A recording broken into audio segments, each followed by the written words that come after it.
औरैया में सिलेंडर से लगी आग, मचा हड़कंप, शादी वाले घर में हुआ हादसा। 7 लोग बुरी तरीके से झुलसे, घायलों को पहुंचाया गया अस्पताल, 2 लोगों की हालत गंभीर।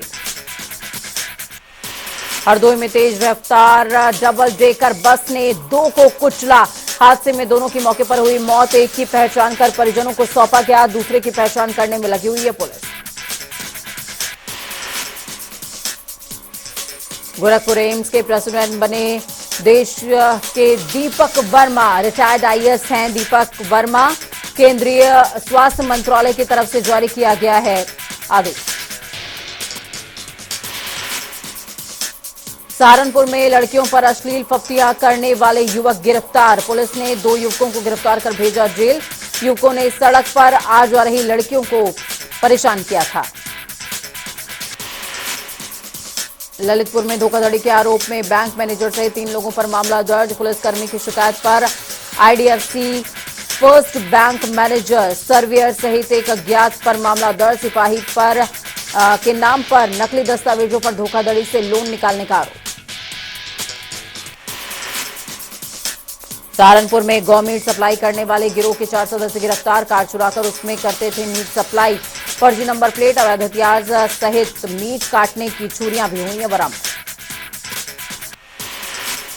आगरा में पुलिस का ऑपरेशन लंगड़ा जारी, पुलिस आयुक्त टीम और बदमाश के बीच हुई मुठभेड़, एक बदमाश के पैर में लगी गोली, मुठभेड़ के दौरान दबोचा गया एक बदमाश, पूछताछ के दौरान लूट की कई बड़ी घटनाओं का किया खुलासा।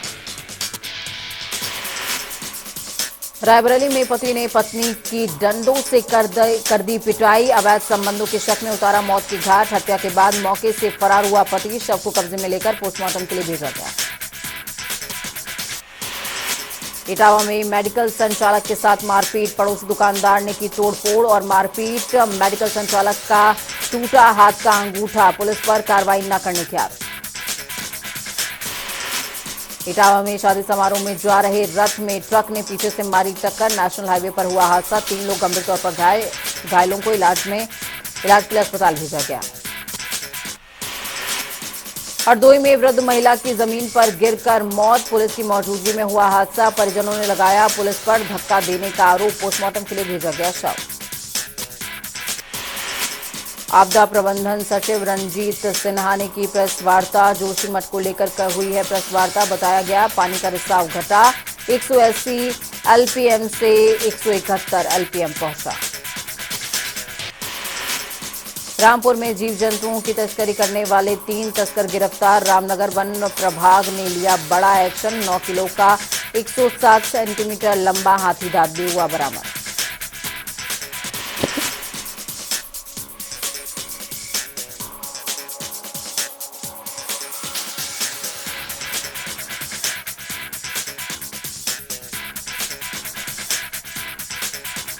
सपा नेता स्वामी प्रसाद मौर्य के नए ट्वीट के बाद फिर गरमाई सियासत, स्वामी प्रसाद मौर्य ने रामचरितमानस के बाद संतों महात्माओं धर्माचार्यों पर उठाई सवाल। स्वामी ने कहा, देश की महिलाओं, आदिवासियों, दलितों और पिछड़ों के सम्मान की बात क्या कर दी, मानो भूचाल आ गया। लखनऊ में भूपेंद्र चौधरी ने स्वामी प्रसाद मौर्य पर किया पलटवार, भूपेंद्र चौधरी ने कहा, सनातन धर्म पर तत्वहीन टिप्पणी कर हिंदुओं की आस्था का स्वामी प्रसाद मौर्य ने किया है अपमान। जालौन में डिप्टी सीएम केशव प्रसाद मौर्य के साथ प्रेस कॉन्फ्रेंस में फ्रेम में आने को बेताब दिखे सदर विधायक, केंद्रीय मंत्री को नजरअंदाज करते हुए पूर्व विधायकों को खींचतान का ये जो वीडियो है वो भी हो रहा है तेजी से वायरल। इटावा में दबंगों के आगे नाकाम प्रशासन, परेशान युवक ने कचहरी में आत्मदाह करने का किया प्रयास, दबंगों ने पिछले 3 सालों से युवक की जमीन पर कर रखा था कब्जा।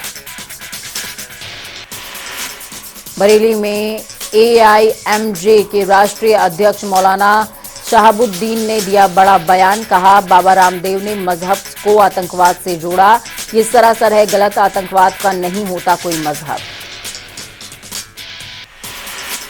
सहारनपुर में ससुराल आए दामाद की संदिग्ध परिस्थितियों में हुई मौत, 3 महीने पहले ही हुआ था विवाह, मृतक के परिजनों ने ससुराल वालों पर लगाया हत्या का आरोप, युवक का जहर खाने के मामले में अस्पताल में कराया गया था भर्ती। एएमयू में 74वें गणतंत्र दिवस पर लगे विवादित नारे। बीजेपी सांसद सतीश गौतम ने आरोपी छात्र पर एफआईआर दर्ज कराने का दिया बयान। एएमयू प्रशासन ने शो कॉज नोटिस देकर आरोपी छात्र को कर दिया है निलंबित। स्वामी प्रसाद मौर्य के रामचरितमानस पर की गई टिप्पणी के विरोध में ब्राह्मण महासभा ने फूका पुतला। अखिल भारतीय ब्राह्मण सभा के नेताओं ने कहा, सपा नेता स्वामी प्रसाद मौर्य ने रामचरितमानस पर टिप्पणी कर हिंदू भावनाओं को भड़काने का किया है काम। अलीगढ़ एएमयू कैंपस में देर रात छात्रों ने लगाए यूपी पुलिस मुर्दाबाद के नारे। वीडियो सोशल मीडिया पर धड़ल्ले से हो रहा है वायरल। गणतंत्र दिवस पर विवादित नारे लगाने वाले छात्रों को सस्पेंड किए जाने पर नाराजगी। जालौन में सफाई कर्मी ने किया हाई वोल्टेज ड्रामा। तनख्वाह न मिलने पर नगरपालिका परिसर में तमाशा। पहले रस्सी से किया फांसी लगाने का प्रयास, फिर रेलिंग में पटका सर। सफाई कर्मी का वीडियो सोशल मीडिया पर तेजी से हो रहा है वायरल। आगरा मकान हादसे के बाद अलर्ट मोड पर प्रशासन। बेसमेंट की खुदाई के चलते तमाम मकानों को खतरा। प्रशासन ने ऐसे 50 मकानों को किया चिन्हित। लोगों को घर खाली करने के निर्देश हुए जारी। आदेश के बाद लोगों में हड़कंप। भदोही के दानोपुर में क्रिकेट प्रतियोगिता का हुआ समापन। बीजेपी जिला पंचायत सदस्य मुनेश्वर प्रसाद गुप्ता ने कहा, हार जीत खेल का एक हिस्सा है। 2 दिवसीय दौरे पर अमेठी पहुंचे अंतर्राष्ट्रीय हिंदू परिषद के अध्यक्ष प्रवीण तोगड़िया। प्रवीण तोगड़िया का हुआ जोरदार स्वागत। ये देश समृद्ध था लेकिन आज नहीं है, फिर से हमारा देश समृद्ध होगा। सहारनपुर में भीम आर्मी ने पुलिस ऑफिस पर किया प्रदर्शन। गणतंत्र दिवस पर संविधान जलाने का भाषण देने वाले शिक्षक की गिरफ्तारी को लेकर प्रदर्शन। ज्ञापन देकर कॉलेज की मान्यता रद्द करने की हुई मांग। एसएसपी ने दिया कार्रवाई करने का आश्वासन।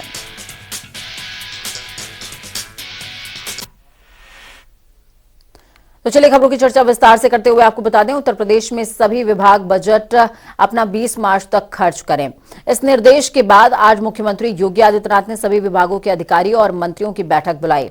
अब तक विभागों में कितना बजट सत्र खर्च हुआ और कितना शेष बाकी है, इस पर एक रिपोर्ट मांगी गई है। तमाम अधिकारी और मंत्रियों को आवश्यक दिशा निर्देश भी दिए गए हैं। पिछले समय की अगर बात की जाए तो विभाग अपना बजट पूरा नहीं खर्च पाते थे, तो वहीं ये वजह बताई जाती थी कि सरकार पर विपक्ष हमलावर भी इसी वजह को लेकर के रहता था और सरकार की किरकिरी भी होती थी। इस बार योगी सरकार बजट खर्च को लेकर सख्त हो गया है।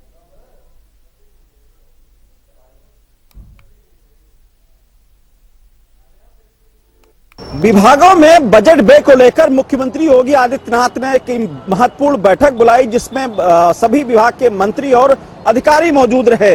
इस बैठक में, महत्वपूर्ण बैठक में सबसे बड़ी खास बात है कि जो अभी तक जो बजट सत्र पिछले बार हुआ था उसमें विभागों ने कितना बजट खर्च किया है, क्योंकि पिछली बजट सत्र में जब दोबारा बजट सत्र में जब भी कभी होता था तो विभाग अपने बजट को खर्चा नहीं कर पाते थे और यही वजह थी कि सरकार की किरकिरी भी होती थी और विपक्ष हमलावर होता था कि पुराना बजट विभाग खर्च नहीं कर पाए हैं और नए बजट सरकार लेकर के आ गई है। लेकिन इस बार योगी सरकार सख्त हो गई है।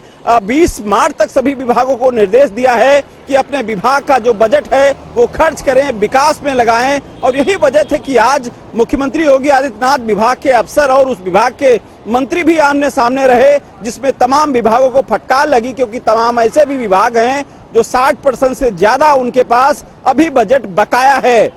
कैप्टन सीएम के साथ अनूप सिंह, जनता टीवी, लखनऊ। नेताजी को पद्म विभूषण दिए जाने को लेकर लगातार सियासत आई है। जहां केंद्र सरकार ने पद्म विभूषण देने की घोषणा की, तो वहीं समाजवादी पार्टी नेताजी को भारत रत्न देने के लिए कह रहा है।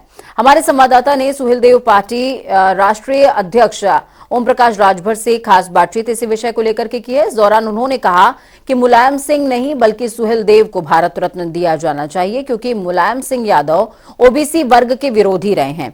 उन्होंने कभी उनका उत्थान नहीं किया। ओबीसी और मुस्लिम के वोट तो लिए, लेकिन उनके लिए कुछ काम नहीं किया। तो वहीं स्वामी प्रसाद मौर्य के बयान पर भी उन्होंने कहा है कि जब वो पावर में रहते हैं तो मंत्री रहते हैं, तब उन्हें दलितों और वंचितों के मुद्दे याद नहीं आते और सत्ता से जैसे ही बाहर चले जाते हैं उन्हें रामचरितमानस याद आने लगती है। भारत सरकार ने स्वर्गीय मुलायम सिंह को पद्म विभूषण देने का ऐलान किया। लेकिन इस पर सियासत गर्मा गई है। समाजवादी पार्टी के कद्दावर नेता और एमएलसी स्वामी प्रसाद मौर्य ने कहा है कि उन्हें भारत रत्न दिया जाना चाहिए क्योंकि वो देश के नेता थे। हमारे साथ ओम प्रकाश राजभर जी हैं, इनसे पूछेंगे सर आपका क्या कहना है, क्योंकि समाजवादी पार्टी के नेता कह रहे हैं उन्हें भारत रत्न दिया जाना चाहिए जबकि सरकार ने उन्हें पद्म विभूषण दिया है। जो देश को गुलाम होने से बचाया, विदेशी आक्रमणकारी को समाप्त किया, 169 साल तक किसी की हिम्मत भारत पे नहीं पड़ी आंख दिखाने की, ऐसे पराक्रमी वीर योद्धा महाराजा सुहेल देव जी राजभर को भारत रत्न दिलाने की याद समाजवादी पार्टी को नहीं आती है कि ऐसे भी देश में पराक्रमी वीर योद्धा रहे हैं। और सरकार ने जो कदम उठाया है पद्मश्री विभूषण से, तो समाजवादी पार्टी के लोगों का अपना मानना है, हमारा अपना मानना है। लेकिन आपने तो मांग की नहीं, उनकी तरफ से तो एक जो उनके नेता हैं आईपी सिंह, उन्होंने भारत रत्न के लिए एक लेटर भी लिखा था सरकार को। 4 बार मैं लेटर लिख चुका हूं, अब आ रहा हूं तो फिर प्रधानमंत्री, गृह मंत्री और मुख्यमंत्री से मिलूंगा। आज जा रहा हूं बॉम्बे, वहां राजभर महाराजा सुहेलदेव जयंती है, वहां आज और कल 2 दिन रहूंगा। आने के बाद तो फिर इस काम में तेजी ले आऊंगा। लेकिन आप मुलायम सिंह के विषय पर अगर बात करें तो क्या लगता है कि उनको भारत रत्न मिलना चाहिए या पद्म विभूषण उनके लिए ठीक सम्मान है? समाजवादी पार्टी हमेशा अति पिछड़े दलितों का दुश्मन बनी रही। दलितों की दुहाई देने वाली समाजवादी पार्टी प्रमोशन में आरक्षण खत्म किया। समाजवादी पार्टी की सरकार थी, अखिलेश जी मुख्यमंत्री थे। 4 सितंबर 2013 को हाई कोर्ट ने आदेश दिया कि 27% आरक्षण जो पिछड़ों को मिल रहा है, इसका लाभ 12 जातियां उठा रही हैं, इसको बांट करके सभी जातियों को दिलाया जाए। लेकिन अखिलेश जी ने नहीं किया, 5 साल मुख्यमंत्री रहे। तो ये तो साफ हो गया ना कि ये अति पिछड़ों को हिस्सा नहीं देना चाहते, इनके दुश्मन हैं। तो हम अति पिछड़े लोगों से क्या मतलब है? हम अपने हक के लिए लड़ रहे हैं, वो अपने परिवार के लिए लड़ रहे हैं। लेकिन बात तो मुलायम सिंह की हो रही है ना, तो इसका मतलब यह है कि मुलायम सिंह भी क्या अति पिछड़ों के विरोधी थे, उनके हितों को रक्षा नहीं कर पाए? 100% थे। समाजवादी पार्टी पूरी की पूरी पार्टी अति पिछड़ों के दुश्मन है। कश्यप को, बंजारा को, बहेलिया को, आरक को, वर्कबंशी को, बारी को, बियार को, जोल्हा, दुनिया अंसारी, साई दर्जी, शेख सैयद पठान को, चौहान, बिंद केवट, मल्ला, राजभर को क्या दिया समाजवादी पार्टी ने? किसी थाने पर आप चलिए, समाजवादी पार्टी एक जाति का काम करने में सफल रही। जब वो मुसलमानों की नहीं हुई तो हमारा क्या हो गए? यही समाजवादी पार्टी है ना। किसी थाने में बता दे समाजवादी पार्टी की उसकी रीजिंग में मुसलमान को, अति पिछड़ों को, दलितों को सिपाही बनाया हो, दरोगा बनाया हो। ऐसा तो नहीं किया है, तो हम क्यों समाजवादी पार्टी का गुणगान करें? आप पिछड़ों की बात कर रहे हैं। अभी हाल ही में स्वामी प्रसाद मौर्य जो कद्दावर नेता भी हैं और समाजवादी पार्टी के ही एमएलसी हैं, उन्होंने जो रामचरितमानस है वो तुलसीदास दुबे की लिखी जो रामचरितमानस है उस पर सवाल खड़े किए और कहा है कि कुछ अंश पर विचार होना चाहिए, उस पर विश्लेषण होना चाहिए। कि जब ये सत्ता में रहते हैं लोग तब ये विचार नहीं करते, पावर रहता है तो। 4 बार बहुजन समाज पार्टी की सरकार बनी, 4 बार मिनिस्टर थे, तब ये बात उस चौपाई, उस दोहे को याद नहीं आया, साधु संत याद नहीं आए। जब बहुजन समाज पार्टी की सत्ता जाते नजर आई तो रामम शरणम गच्छामि, राम के शरण में चले गए, बेटी को सांसद, खुद मंत्री बन गए। तब 5 साल ये बात याद नहीं आई, तब तो सत्ता का मलाई खाते रहे। फिर उनको लगा कि सत्ता करवट लेने वाली है तो फिर करवट ले लिए। तो ये सत्ता के लोलुप्त लोग हैं। अगर उनके दिमाग में ये बात है तो अगर सरकार नहीं सुन रही है तो हाई कोर्ट और सुप्रीम कोर्ट तो है ना, वहां जाना चाहिए ना, कि खाली टीवी पर बयान देने से नहीं ना होगा। लेकिन ओम प्रकाश राजभर का क्या स्टैंड है? क्या स्वामी प्रसाद मौर्य की उन बातों से आप सहमत हैं या आप मानते हैं कि वो जो बात कह रहे हैं कि वो धर्म के खिलाफ है, क्योंकि उन्हें अधर्मी भी कह दिया गया, कई मंदिरों में उनके पोस्टर लग गए, बाइकाट हो रहा है? देखिए, संविधान सभी धर्मों को बराबरी का दर्जा देता है, चाहे वो सनातन धर्म हो, चाहे इस्लाम हो, सिख हो, ईसाई हो, जैन हो, पारसी, सबको बराबर जीने का अधिकार है, सबको एक समान रहने का अधिकार है। तो अगर वो टिप्पणी कर रहे हैं तो वो उनका विषय है, नहीं मान रहे हैं। न मानने वाले तो हमने तो देखा कि एवी पेरियार रामास्वामी नायकर भी थे, उन्होंने भी कहा कि हम नहीं मानते, उनका भी था। तो जब नहीं मानते तो अपनी विचारधारा का पैदा करो। आप इतने बड़े ज्ञानी हो, आप कितने अशिक्षित लोगों के बीच में जाकर के बताए कि आप शिक्षा के लिए आप आगे निकलो। आप सत्ता में थे तो कानून क्यों नहीं बना दिया कि एक समान अनिवार्य फ्री शिक्षा कानून क्यों नहीं बना दिया? ये तो उनको बनाना चाहिए ना। पिछड़ों को बराबर का हिस्सा कैसे मिले, कानून पास क्यों नहीं किया? घरेलू बिजली का बिल, अमीरों कर्जे माफ आपने भी किया था, और घरेलू बिजली का बिल क्यों नहीं माफ करने का कानून क्यों नहीं बना दिया? तो जो पिछड़े दलित की हितैषी की बात करने वाले लोग जब सत्ता में रहते हैं तब इनको याद नहीं आता है, सत्ता से बाहर होने के बाद तो इनको याद आता है। एक आखिरी सवाल है ओम प्रकाश राजभर जी, 2024 को लेकर सुहेल देव समाज पार्टी का क्या स्टैंड होगा? किसके साथ जाने की आशंका ज्यादा है? अभी हम उत्तर प्रदेश की 25 करोड़ आबादी में वंचित शोषित के बीच में हैं, उन्हीं को जगा रहे हैं, उनको समझा रहे हैं कि जातिवार जनगणना को लेकर के, एक समान अनिवार्य फ्री शिक्षा के सवाल पे, घरेलू बिजली का बिल माफी के सवाल पे, पूर्ण शराबबंदी के सवाल पे, गरीबों का इलाज फ्री के सवाल पे, रोजगार परक शिक्षा लागू करने के सवाल पे हम उनके बीच में अपने संगठन को मजबूत कर रहे हैं। और अभी तक हम लोग अकेले अपने दम पर चुनाव की तैयारी में। अकेले दम पर अखिलेश यादव की बात बाद में करेंगे। राहुल गांधी की जो भारत जोड़ो यात्रा है वो कांग्रेस को कितना फायदा पहुंचा सकती है? देखिए, जो जनता के बीच में रहेगा उसको फायदा मिलेगा। कांग्रेस जनता से हट गई थी, सत्ता से बेदखल। कांसी राम जी जनता के बीच में लोगों के थे, सत्ता थी, हट गए। बहुजन समाज पार्टी जनता से हट गई, सत्ता चली गई। अखिल मुलायम सिंह यादव जी जनता के बीच में थे, शिवपाल जी जनता के बीच में थे, सत्ता थी, हट गए, चली गई। भारतीय जनता पार्टी जनता के बीच में है, सत्ता उनके पास चली गई। कांग्रेस पार्टी वहां जा रही है जनता के बीच में, तो कल जनता उनको भी साथ देगी। बहुत शुक्रिया हमसे बात करने के लिए। देखिए, ओम प्रकाश राजभर जी हैं, उनका कहना है कि स्वामी प्रसाद मौर्य जो बयान दे रहे हैं वो कई बार मंत्री रहे हैं, पावर में रहे हैं, तो ऐसे फैसले उन्होंने सत्ता में रहते क्यों नहीं लिए, जबकि आज जब वो सत्ता विहीन हो चुके हैं तो फिर क्यों इस तरह की बातें कर रहे हैं। कैमरा पर्सन आशीष के साथ तौखिर किदवई, जनता टीवी, लखनऊ। आगरा से बड़ी खबर है, हम जानकारी आपको दे रहे हैं। बड़ी खबर आगरा से सामने आ रही है, जहां पर आगरा में मकान हादसे पर आम आदमी पार्टी प्रदर्शन कर रही है। बड़ी खबर है, हम जानकारी आपको बता रहे हैं। प्रशासन की कार्रवाई से नाखुश है आम आदमी पार्टी। आम आदमी पार्टी कार्यकर्ताओं ने, नेताओं ने प्रशासन पर गंभीर आरोप लगाए हैं। कैबिनेट मंत्री के वीडियोस भी वायरल हुए हैं, जिस पर आम आदमी पार्टी के कार्यकर्ता जमकर बरसे। तो बड़ी खबर है, हम जानकारी आपको बता रहे हैं। आम आदमी पार्टी प्रदर्शन कर रही है आगरा में जो हादसा हुआ है उसको लेकर के, और साथ में जो वीडियो वायरल हुआ है।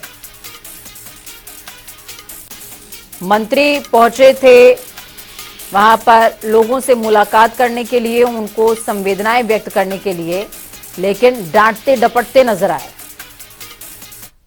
1 घंटे का हमारा सांकेतिक धरना है। कल से हम यहाँ प्रॉपर धरने पर बैठेंगे, इसी स्थान पे बैठेंगे। यहाँ ये सारा जो नाटक और कॉकस बनाया है कि हमने 2 लाख रुपए का चेक दे दिया बच्ची के मरे पे। क्या होता है 2 लाख रुपए के चेक से?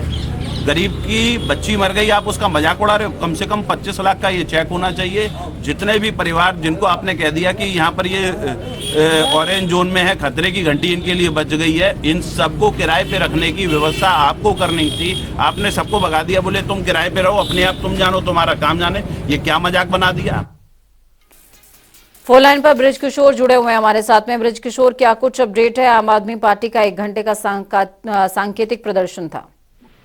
देखिए, धर्मशाला की खुदाई के बाद जो हादसा हुआ उसमें अब राजनीति शुरू हो गई है। आम आदमी पार्टी के नेता कपिल वाजपेयी मौके पर पहुंचकर 1 घंटे के लिए सांकेतिक धरने पर बैठ गए हैं। उनका आरोप है कि जो मृतक बच्ची है उसके परिजनों को जो सहायता राशि दी गई है 2 लाख रुपए, वह पर्याप्त नहीं है, उसे 25 लाख रुपए किया जाए।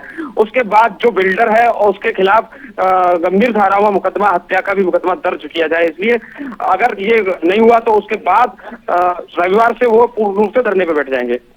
ठीक है, बहुत शुक्रिया हमारे साथ जुड़ने के लिए, हम जानकारी ग्राउंड जीरो से साझा करने के लिए। तो आम आदमी पार्टी ने प्रदर्शन शुरू कर दिया है और अब इस पूरे मामले में सियासी शोर भी सुनाई देने लगा है। पहले भाजपा के जो मंत्री हैं वो पहुंचते हैं संवेदनाएं व्यक्त करने, लेकिन डांटते डपटते नजर आते हैं। और जब मंत्री का ये वीडियो वायरल हुआ उसके बाद तमाम विपक्षियों को सीधे तौर पर एक अवसर, और कोई भी विपक्षी बना बनाया अवसर छोड़ना नहीं चाहता। ठीक वैसा ही किया आम आदमी पार्टी ने भी।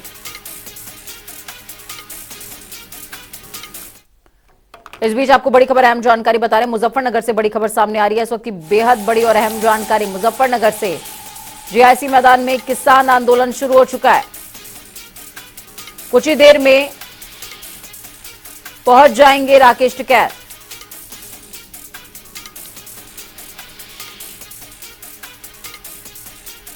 ग्राउंड जीरो का रुख करते हैं। राकेश टिकैत पहुंच चुके हैं। साधारण तरीके से आंदोलन करने की बात इस दौरान कही जा रही है। पवन अग्रवाल हमारे साथ में ग्राउंड जीरो से जुड़े हुए हैं।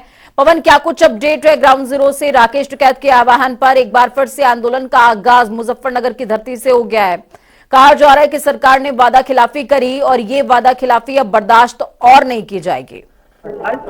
पूजा, मैं आपको बता दूं, मैं इस वक्त जीआईसी मैदान पर ग्राउंड जीरो पर खड़ा हूं और अभी जो किसान नेता, अंतर्राष्ट्रीय किसान नेता चौधरी राकेश टिकैत यहाँ पर पहुंचे हो, और इस वक्त कम से कम 2-3 हजार किसान यहाँ मौजूद होंगे। और जब राकेश टिकैत चलते हैं तो सीधी सी बात है, इनके साथ एक बड़ा काफिला चलता है। और अभी कुछ ही देर में यहाँ धरना प्रदर्शन शुरू होगा। मेरे साथ मौजूद है टिकैत साहब, तो पूरी जानकारी, पूरी बात टिकैत साहब से ही करते हैं कि क्या इनका मोटिव है आज का, किस तरह के धरना प्रदर्शन में आह्वान किया गया है और क्या क्या की मांग है। टिकैत साहब, पहले तो जनता टीवी में आपका स्वागत है। धन्यवाद। आज जीआईसी में धरना प्रदर्शन शुरू हो रहा है, तो क्या चाहते हैं शासन प्रशासन से, किस तरह की? आज तो यहाँ ठहरेंगे, अभी यहाँ टेंट करेंगे, रुकने का स्थान बनेंगे, रात को ठंड होगी तो शुरू कर लेंगे। भी क्या कोई जल्दी है, कल शुरू कर लेंगे, 2 दिन में कर लेंगे, 10 दिन में कर लेंगे, ये टाइम लगेगा, कोई आज ही हो जाएगा सारा। आज शुरुआत है, बस आज तो शुरुआत है। आज तो कहाँ टेंट लगेंगे, आज तो व्यवस्था। पवन, टिकैत जी से ये पूछिए कि सरकार से डिमांड है, 1 साल पहले गन्ना दिया था जी, उसके पैसे नहीं दिए जी, ये हमारी डिमांड है। प्रधानमंत्री ने कहा कि डिजिटल इंडिया जी बन गया है देश, तो हमारे किसानों को भी डिजिटल इंडिया से जोड़ दो, जी। हमारा 1 साल में भुगतान। टिकैत साहब, कहा यह जा रहा है कि आपका ये जो धरना प्रदर्शन है ये इस बात को लेकर के है कि गवर्नमेंट से जो कुछ महीने पहले आपकी जो समझौता हुआ था, उस समझौते पर सरकार खरी नहीं उतरी है, उसका संज्ञान नहीं लिया है। सरकार खरी नहीं उतरी जी। बिजली के रेट पूरे देश से महंगे, बिजली के रेट उत्तर प्रदेश में है जी। एमएसपी गारंटी कानून देश में लागू होना चाहिए। ये बहुत से सवाल हमारे हैं, उसी के लिए यहाँ पाए। गन्ने के रेट नहीं बढ़े, गेहूं धान का भी यही हाल है। बिजली मीटर से मिलेगी और घोषणा पत्र में फ्री मिलेगी, और सरकार बनने के बाद में मीटर से मिलेगी। और टेक्नोलॉजी समझ में नहीं आई कि मीटर में को फ्री बिजली कैसे आएगी। टिकैत साहब, मैं आपसे ये भी समझना चाहती हूँ कि ये धरना मुजफ्फरनगर से शुरू होकर क्या दिल्ली की सरहद तक दोबारा पहुंचेगा? क्या पता कहाँ जाएगा, हमें क्या जोतती है कोई यहाँ से। वो वाले तो हम है नहीं, हो ये कौन सा चल रहा है, वो बीमारी से नहीं चल रही, वो बागेश्वर धाम तो यहाँ से है नहीं, हम आगे की बता देंगे। ठीक है टिकैत साहब, मैं ये भी समझना चाहूंगी, देखिए 26 तारीख को आप लोगों ने किसान रैली निकाली थी, ट्रैक्टर रैली जगह जगह से निकाली गई थी, क्या वैसा ही एक बार फिर से टिकैत का लाव लश्कर देखने को मिलने वाला है? सरकार को चेतावनी है आपकी तरफ से? नहीं निकलेगी तो देश के किसानों के ट्रैक्टर टूटेंगे 10 साल पुराने। ये सरकारों की प्लान है। ये ट्रैक्टर रैलियां चलती रहेगी, अगर ट्रैक्टर सड़क पर चलता रहेगा तो टूटने से बचेगा। ये हमारे रैलियां चलती रहेगी, जैसे बिहार में भी चली, सब जगह चलेगी रैली। टिकैत जी, आखिरी सवाल आपसे हमारा है, जनता टीवी के माध्यम से आप गवर्नमेंट को सीधे तौर पर क्या कहना चाहते हैं? जनता टीवी के माध्यम से ये कहना चाहा कि जिंदा है तो आंदोलन कर, जिंदा है तो आंदोलन कर, और नहीं तो जमीन जाएगी। सब सरकार ने प्लान बना दिया जमीन छीनने का। बहुत शुक्रिया टिकैत जी हमारे साथ जुड़ने के लिए। ग्राउंड जीरो पर आप पवन को सुन रहे थे। पवन ने साफ तौर पर जीआईसी ग्राउंड पर वो मौजूद रहे। टिकैत भी, राकेश टिकैत को आप सुन रहे थे। राकेश टिकैत कहते नजर आए हैं, जिंदा है तो आंदोलन कर, क्योंकि सरकार ने प्लान बना लिया है, जमीनें छिन जाएंगी। यानी कि एक बार फिर से टिकैत जो है वो आंदोलन वाले मोड में आ गए हैं। वो आंदोलन कब तक परवान चढ़ पाएगा? और ये भी कहा है कि हो सकता है कि जरूरत पड़े कि दिल्ली की सरहदों पर हमें दोबारा से डेरा जमाना पड़े। वक्त छोड़ से ब्रेक का, ब्रेक के उस पार खबरों का सफर लगातार जारी है। बने रहिए जनता टीवी के साथ, क्योंकि हम आपकी ताकत। नमस्कार।